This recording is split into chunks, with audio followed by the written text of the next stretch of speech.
যৌতুক আছে। যৌতুক দিতে না পারার কারণে যৌতুকের নীল দংশিত হচ্ছে অসংখ্য নববধূ।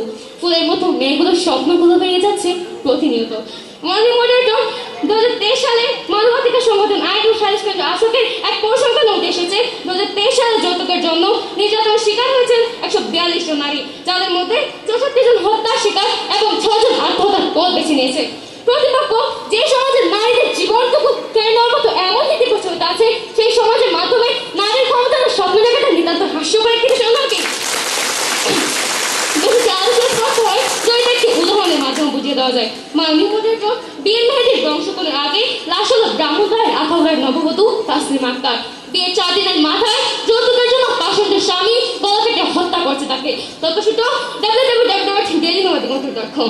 আর এই যখন আমাদের বাস্তব চিত্র, তখন প্রতিপক্ষের যুক্তির আর কোনো ছোটা রাখে না।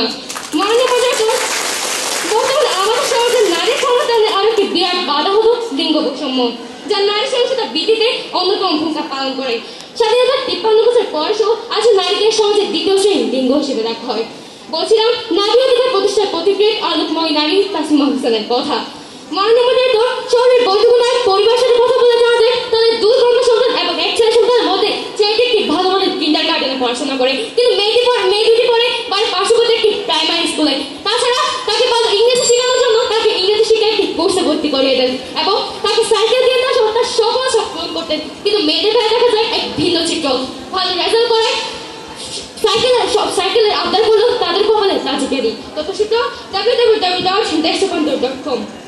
তাছাড়া সম্প্রতি BBC.com এক প্রতিবেদন উঠে এসেছে, নারী শ্রমিকরা পুরুষ শ্রমিকদের তুলনায় বিভিন্ন কাজে 30 থেকে 40% কম মজুরি পেয়ে থাকেন। মাননীয় মডারেটর, রাইজিং বিডির তথ্য অনুসারে সুমি নামের এক মেয়ে ডাবের দোকানে কাজ করে। সুমি তাদেরকে যাওয়ার জায়গায় একজন পুরুষ কাজ করে, সে বেতন পায় 650 টাকা।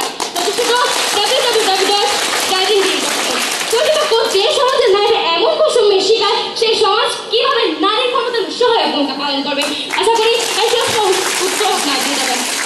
বলতে চাই, আপনারা যদি এইসব ঘাতক নারী ক্ষমতায়নের স্বপ্ন দেখেন, তবে তা হবে বাবু মেয়ে আকাশ চর স্বপ্ন দেখার মতো অনুপ্রাপ্ত।